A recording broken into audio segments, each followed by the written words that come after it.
Venkateswara gold తాకట్టులో ఉన్న మీ బంగారాన్ని విడిపించి కొనబడును. మీ పర్సనల్ లైఫ్ అటాచ్మెంట్ ఏంటి మనంతోటి? పర్సనల్ లైఫ్ అటాచ్మెంట్ అన్నది అంటే ఇది గమ్మత్ ఏంటంటే అండి, ఈ సినిమాకి పనిచేసిన ఒక ముగ్గురు టెక్నీషియన్స్లో అంటే ముగ్గురు మనుషులకి సంబంధించి కామన్ థింగ్ ఒకటి జరిగింది. నాగార్జున గారికి, మన డైరెక్టర్ విక్రమ్ కే కుమార్కి, నాకు. ఏంటంటే ముగ్గురు ఈ ప్రాజెక్ట్ టైంలోనే తండ్రులు కోల్పోయాం, ఫాదర్లు చనిపోవడం. అది గౌరవం. అది విచిత్రం ఏంటంటే చాలా అంటే మా నాన్నగారు అంటే చాలా దౌర్భాగ్యం ఏంటంటే విక్రమ్ అండి, అంటే ఇంకా షూటింగ్ సగంలో ఉంటుండగా వాళ్ళ నాన్నగారు సడన్గా ఇక్కడేదో గొంతు దగ్గర ఏదో నొప్పి అని ఒకరోజు, రెండో రోజు ఎంత కాయ ఏదో వచ్చిందని, మూడో రోజు అది ఎంత అయిందన్న మూడో రోజు విక్రమ్కి ఫోన్ వచ్చింది. వస్తే ఏంటది అని ఇక్కడి నుంచి అక్కడికి వెళ్ళాడండి. 4th డే ఐ థింక్ ఒక్కరోజు ఉండే ఆయన చనిపోయారు. అంటే విత్ ఇన్ డేస్ అలా క్యాన్సర్ వచ్చిందంట, అది ఏదో అయిందంట తప్పని. అసలు ఆ పెయిన్ నుంచి మనోడు మళ్ళీ వెనక్కి వచ్చి మూవీ డైరెక్ట్ చేసి ఇంత మంచి సినిమా తీస్తాడని అంటే ఎంత కాదన్నా చాలా పెద్ద పెయిన్ సార్. ఎందుకో చెప్తా. మీరు విక్రమ్ తాలూకా ఫేస్బుక్ అకౌంట్ కానీ వాట్సాప్ ఇది కానీ చూడండి, 10 ఏళ్ళు అవుతుంది వాళ్ళ ఫాదర్ చనిపోయి. ఇప్పటికీ ప్రొఫైల్ పిక్చర్ మార్చడు, వాళ్ళ నాన్నగారిదే ఉంటుంది. అంత బాండ్, అంత బాండ్. బాగా ఫ్యామిలీ పర్సన్ అండి విక్రమ్. అందుకే రాయగలిగారేమో ఈ ప్లే. ఎగ్జాక్ట్లీ. ఈ ప్లే అంత తేలిగ్గా రాదు. అదే అందుకని అసలు ఏదో కనెక్షన్ ఉండాలి. ఎగ్జాక్ట్లీ. అంటే ఆ ఎమోషన్ విపరీతం అంటున్నా ఉంటేనే. ఇప్పుడు విక్రమ్ వాళ్ళ మదర్ గాని ఫాదర్ గాని ఒక ఎత్తు అయితే, వాళ్ళ బ్రదరు, వాళ్ళ వదిన, వాళ్ళ ఫ్యామిలీ. నెక్స్ట్ ఇప్పుడు ఇతను పెళ్లి, 2 పిల్లలు ఉన్నారు. 70% ఫ్యామిలీ గురించి ఆలోచిస్తాడండి, 30% వర్క్ చేస్తాడు.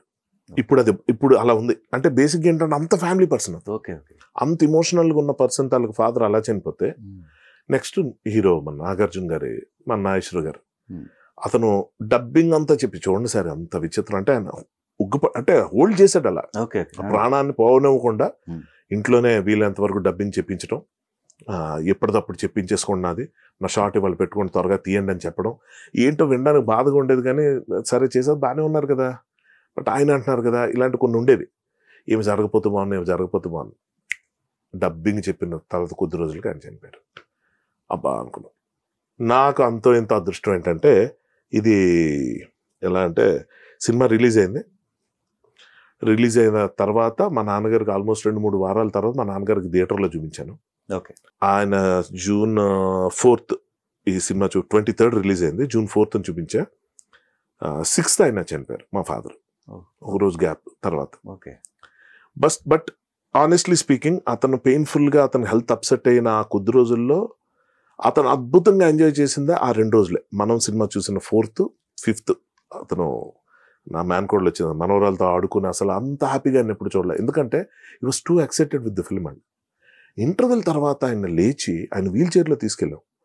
అలాంటిది థియేటర్లో కూర్చోబెట్టాం. ఆయన లేవగలుగుతారా లేదా అని చెప్పి అంటే ఆయన లేచి 2 జేబుల్లో చేతులు పెట్టుకొని పద కాఫీ తాగుదాం అని చెప్పి అలా బయటకు వచ్చి క్యాంటీన్కి వెళ్ళి కాఫీ తాగి ఐనాక్స్లో ఎక్కడో ఐనాక్స్లో చూపించి ఒకటే మాట, నువ్వేనా రాసింది అంత బాగా అని. అంటే అసలు ఆయనకి వైల్డెస్ట్ ఆఫ్ ఇమాజినేషన్ లో కూడా రాయగలడు. బ్యాడ్ స్టూడెంట్ స్కూల్లో 10th ఒకసారి ఫెయిల్ అయ్యి చదువు దగ్గర ఏడిపించి మధ్యలో మానేస్తాం కాదు, వీడు రైటర్ ఏంటి అన్న ఫీలింగ్ ఫ్రెండ్స్ అందరికీ ఉంది, ఇప్పటికీ నమ్మరు. కానీ ఫాదర్గా ఆయన ఏంటంటే నిజమా ఇంత జరిగిందా మిరాకిల్. అక్కడ నేను నవ్వేసి ఊరుకున్నా. ఇంటర్వ్యూలో అదే సినిమా అయిపోయిన తర్వాత మాత్రం వచ్చి డ్రైవ్ చేస్తున్న కారు పక్కన కూర్చున్నారు. ఆయన లైఫ్లో ఎప్పుడు అంత కాన్ఫిడెన్స్ చూపించలే నా మీద. అంటే ఏంటంటారే, మనకి ఏ బ్యాక్గ్రౌండ్ లేదు, నువ్వు మూర్ఖంగా ఇక్కడికి వచ్చేసావు, ఫినాన్షియల్ కూడా నేను నీకు సపోర్ట్ చేసే పరిస్థితి కాదు, బట్ ఇక్కడికి వచ్చి ఏదో నెట్టుకుంటూ రావడం, ఏదో గడుపుతున్నావు అన్న దాంట్లో ఉంది తప్ప నువ్వు ఇంత మంచి టాలెంటెడ్ పర్సన్ నాకు ఇప్పటిదాకా తెలియదు. బికాస్ ఆఫ్ హెల్త్ రీజన్స్ ఆయన గుండె జరగాలంటే చూడలేదని, అసలు చూడలేదు. థియేటర్కి రావటం అవుట్ ఆఫ్ క్వశ్చన్. ఈ సినిమా టైం కొంత అది కూడా ఎంత విచిత్రం అంటే అండి, నేను కొంచెం ఆయన కోలుకునే తీసుకెళ్దామని నేను కొంచెం రిలక్టెంట్గానే ఉన్నా.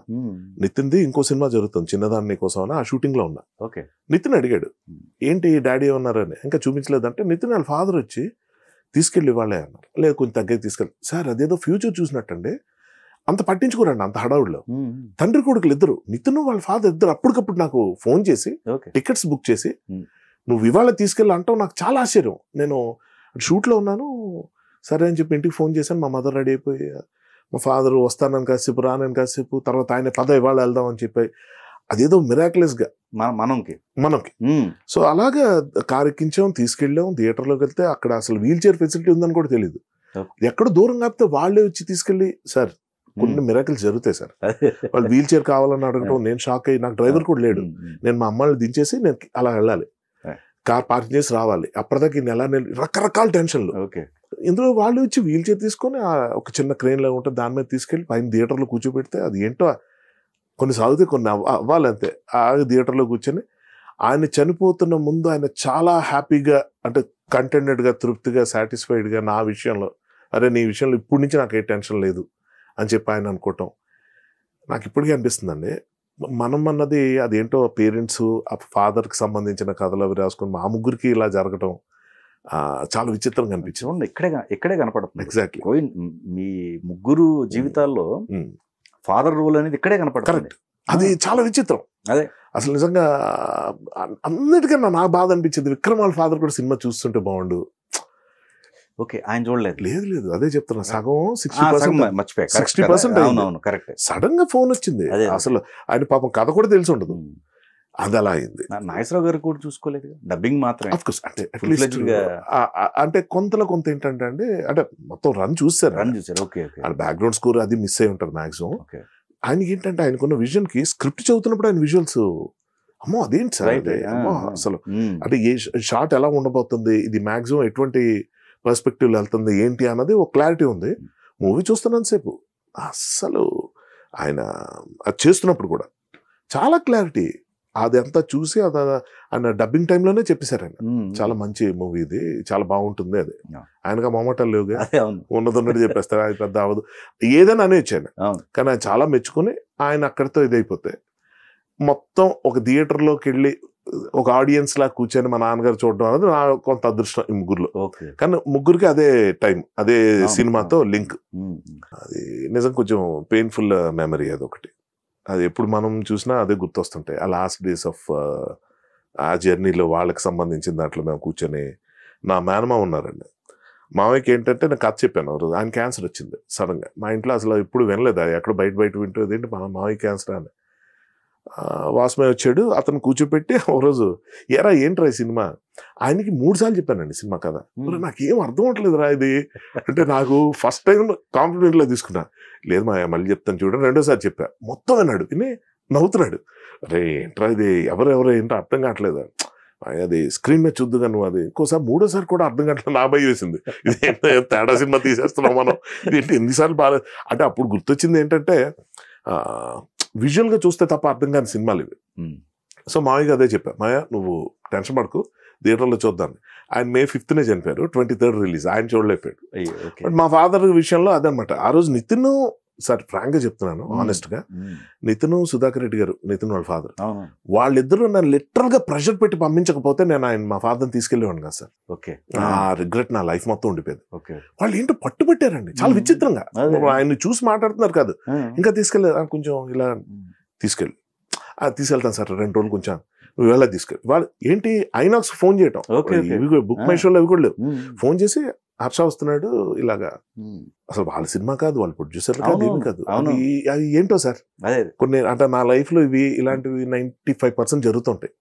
నాకు నిజంగా అందుకే పెద్ద దానికి రియాక్ట్ అవను, ఏదో ఉంది ఆల్రెడీ రిటర్న్, మనం రీవిజిట్ చేస్తున్నాం లైఫ్ నా ఫీలింగ్ తప్ప, ఇదేదో ఫ్రెష్ గా ఒక లైఫ్ ఛాలెంజ్ ఏదో పీకాలు అదే ఉండదు, జరుగుతుంటాయి ఏవో జరిగినంతకాలం, మంచి అయినా చెడైనా విల్ బి అన్ ఆడియన్స్ మనకు సంబంధించి.